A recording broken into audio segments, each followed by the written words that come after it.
Today we'll talk about the most interesting part, your coins from the comments. We'll analyze them honestly, without sugarcoating. Look at their strengths, what risks you should consider, and most importantly, whether they actually have a future in this market. Some of them look promising, others outright dangerous. So get ready, today's going to be straightforward and to the point. And if you want your coin to appear in the next episode, make sure to comment it under this video.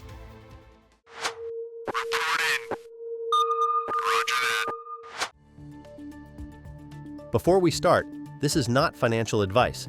Everything I say is my opinion and judgment. Use it as an additional perspective, not a call to action. Let's move to the first comment. Jasmy Coin is a Japanese project that had a lot of promise a few years ago. The idea sounded interesting. Give users full control over their data by creating personal storage vaults for information collected from IoT devices. The Jasmy token was meant to act as a bridge between users and their data, but it seems the era of big promises for this project is long gone. Today, Jasmy's market cap is around $431 million, with its price down 55% over the past year. On-chain metrics also look pessimistic.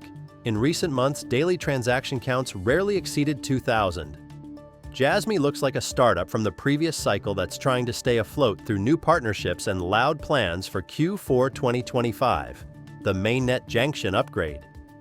Technically, the token is holding between 0.0086 to 0.009. RSI shows overbought conditions, but judging by the volume, updates, and community activity, it doesn't look like a bounce from the bottom is coming anytime soon.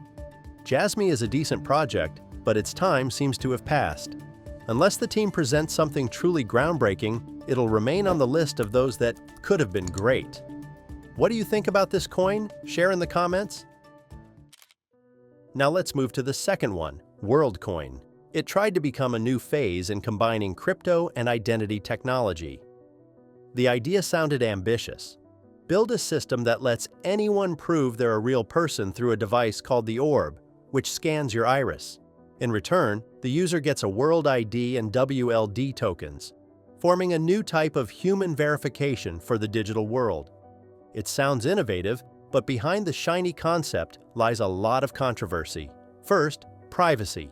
People are not comfortable sharing biometric data with a private company, even for the sake of the future.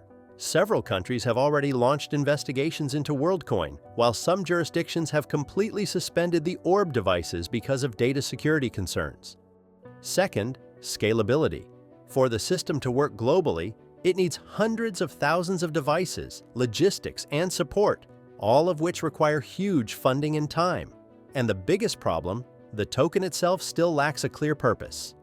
WLD is distributed to users for verification, but its utility in the ecosystem is extremely limited.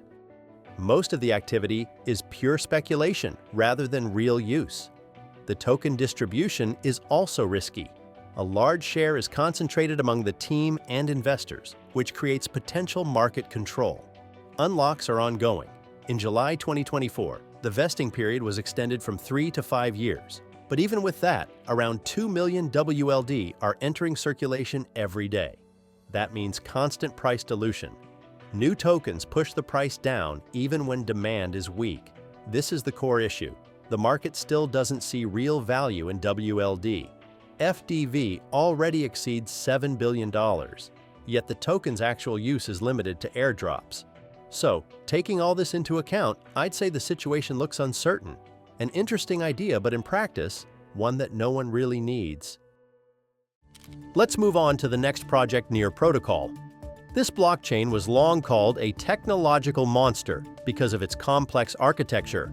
But now, more and more analysts are asking, do these technologies actually deliver real results? Near is heavily promoting its chain abstraction concept, the idea that users shouldn't have to choose which network they're interacting with. Thanks to the Near Intent system, transactions can be sent across different blockchains automatically. You just sign an action, and the system decides where and how to execute it. It's a genuinely interesting concept, and one that aligns with where the entire Web3 industry seems to be heading. Another key direction is AI and user-owned agents. Near is trying to occupy the niche of Web3 for artificial intelligence. Currently, more than 50 teams are developing AI-based applications on Near. The idea is to create AI agents owned by users, not corporations. Sounds great, but for now it's more about prototypes than real working products. As for the technical aspects, Nightshade and dynamic sharding remain the core innovations of the network. This is one of the project's most ambitious goals, aimed at making Near the fastest L1 blockchain. However, full dynamic sharding still hasn't been implemented. It's been promised for a while, but we're still waiting for results. Now for the numbers. TVL has dropped to around $149 million, showing that liquidity is flowing out of the network. At the same time, there's a gradual decline in on-chain activity, both in active wallets and transaction counts. Revenue has also been trending downward in recent months compared to previous periods. The Near token is under pressure as well. Even after inflation was reduced to 2.4%, the price hasn't shown consistent recovery. In other words, the activity is there, the developers are working, but the market doesn't see tangible utility for the token within the ecosystem. At this point, Near looks like a classic case of a strong technological foundation without clear business results. Everything they're building, AI, multi-chain integration, sharding, looks promising, but it's still just potential, not proof. If the team doesn't deliver real use cases soon, Near risks becoming another eternal contender, technologically superior to many, but lagging behind in practicality.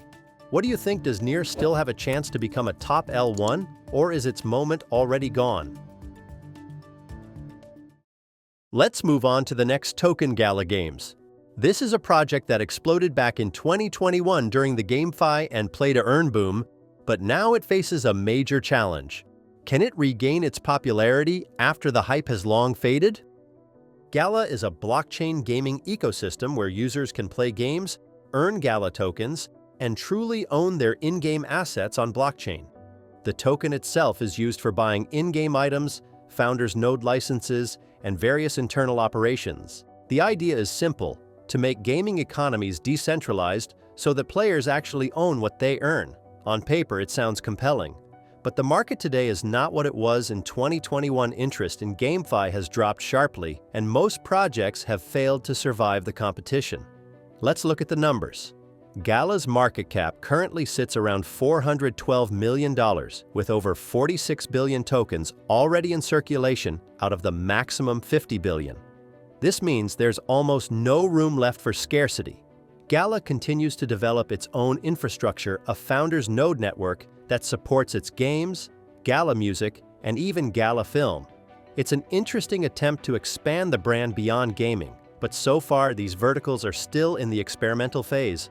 And here's the key problem: is anyone actually using it? Despite being an independent blockchain hosting multiple games and apps, its TVL is only around $2.5 million. For a project with such a massive market cap, that's a clear signal of weak on-chain engagement and limited real adoption. In summary, Gala was once one of the most exciting projects for those who believed in GameFi. But right now, it looks more like a bet on the revival of an entire sector, rather than a confident player in the current market. Unless they launch something truly mainstream, the token risks becoming just a nostalgic reminder of the era when everyone believed that playing equals earning. Thanks for watching, friends. Don't forget to like and subscribe and share your thoughts in the comments.